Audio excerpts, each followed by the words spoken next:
Ladies and gentlemen, allow me to tell you about an incredible new show. It's one of the greatest depictions of the indomitable human spirit since time immemorial, and to be honest, probably the best superhero TV show since Mighty Med. Of course, I'm talking about... Hey, you know me. I got a kite. Say hell yeah. Do a solid Borat impression. I'm my way. What's your word, YouTube? It is I, Jordan, and today I decided to talk to you guys about a show that I had the pleasure of watching recently, Kite Man. Now, Kite Man comes from, Warner Brothers Animation, and it basically has the same animation style of like Harley Quinn. It's low-key better than Harley Quinn, but the show itself and what the characters represent is something that Shakespeare would cry at how well written these characters are. I mean, they have character flaws, they have their ups and downs, they go through wins, they get losses, they grow, they shrink. It all in 8 episodes. I mean, hey, you know what I mean? But I feel like I should give you some info about this show to sell you on it. So let's get into that right now. Starting with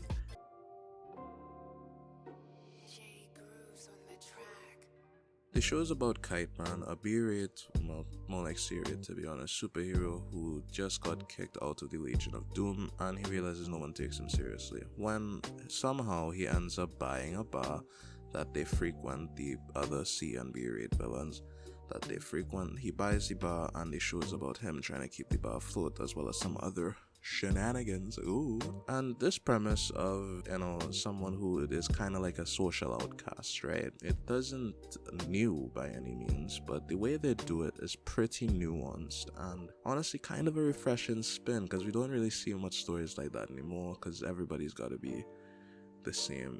Like whenever there's someone who is outside the status quo, they bring the status quo to them. You know what I mean? We don't see anybody living just outside the status quo, and that's what we see with Kite Man and the gang, and it really is a refreshing perspective. But this is of course a Warner Brothers show, so we have to talk about the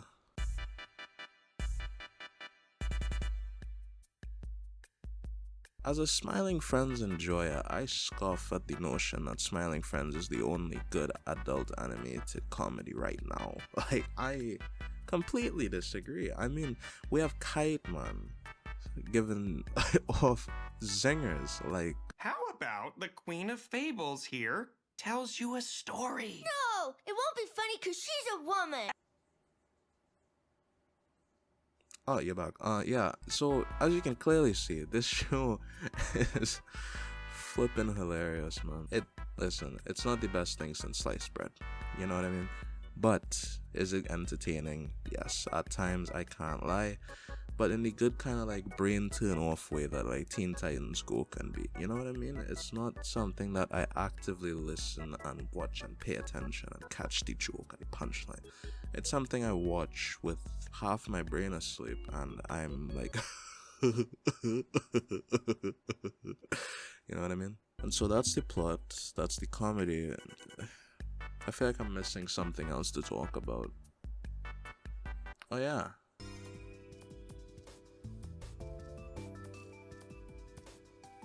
The characters are pretty endearing, man, I'm not gonna lie. Like, Bane...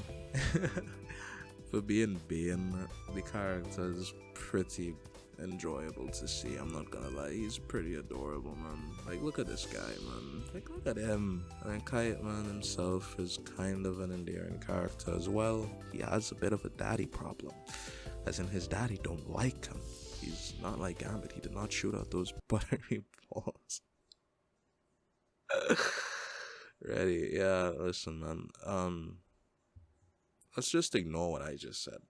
Let's just move forward with this video. Yeah, cool. On the flip side, Golden Glider a little later on, spoiler alert, her mother doesn't like her either. And so they find that common ground and it helps them move stronger and forward. And as a couple, I'm genuinely not even taking a piss here. They might be one of the most solid, at least cartoon-wise, couples to drop in a minute. I'm gonna be honest, right? Because they have their disagreements, but they actually communicate? What? Yo, hold up, this writing is fire. They communicate and get this, work out the problem in the same episode. At most, over the course of 2. It's almost like people can understand other people. I just can't. This is cinema, you know? Like, it's so crazy to me how there are some people that just haven't experienced this masterpiece of a show. So please, I'm asking you, man, give the show a check out. Come back to the vid. Let me know what you think. Am I cooking by putting you on, or am I burning the pot? Let me know, please. And while you do that, since you're gonna be down there commenting anyways, allow me to say this. If you like the video, and if you really like the video, then subscribe. It's that simple, and it will help me get the fuel I need to make more of these. So if you like these, then come on, do what I asked you to do, please. But as we end, it's only right I give this show an ad rating. Now, considering it is Warner Brothers Animation and their previous project was The Harley Quinn Show, which I've heard nothing but stellar reviews about, I think it's only right that I give this show a 6.5 out of 10. Like, listen, man,